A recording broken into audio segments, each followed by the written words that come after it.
Welcome, Hornets. In this video, we're going to be taking a look at how do we find critical values. Just a reminder, critical values are when the first derivative is equal to 0 or is undefined. So let's take a look at our first one.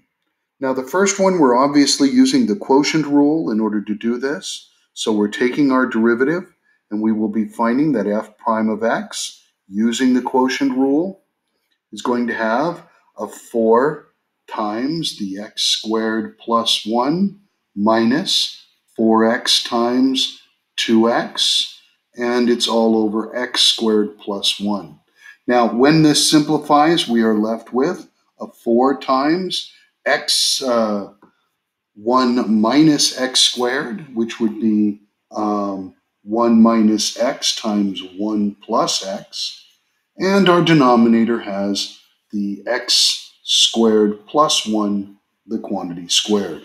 Now the denominator is prime. There is nothing that will make that equal to 0 or undefined. In the numerator, there are two values that will make our numerator equal to 0. So the critical values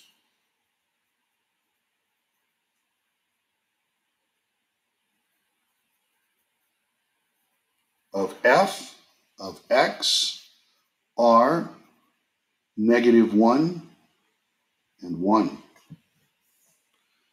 Okay, let's go to the second problem that I have as an example, finding critical values. What we're going to do is take our derivative, 3x squared minus 6x, and we're going to factor completely.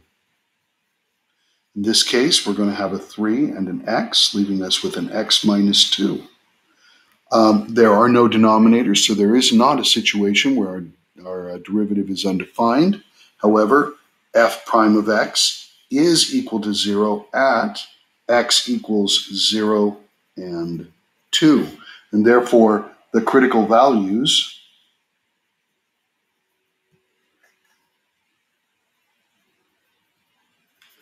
of f of x are 0 and 2. Now remember, one of the main ways in which we use critical values is when we're looking for finding the maximum or minimum of something. If they don't say relative, we're looking for an absolute. And as a result, we would check our critical values and endpoints, and specifically what are the y values.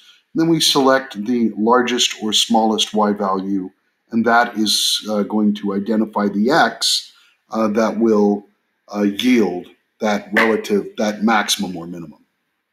Alrighty, thank you very much. This has just been a quick look at finding critical values. I hope it helps, and we will continue this as we go. Thank you very much, Hornets. I hope all of you are well and safe. Please take care. Good night.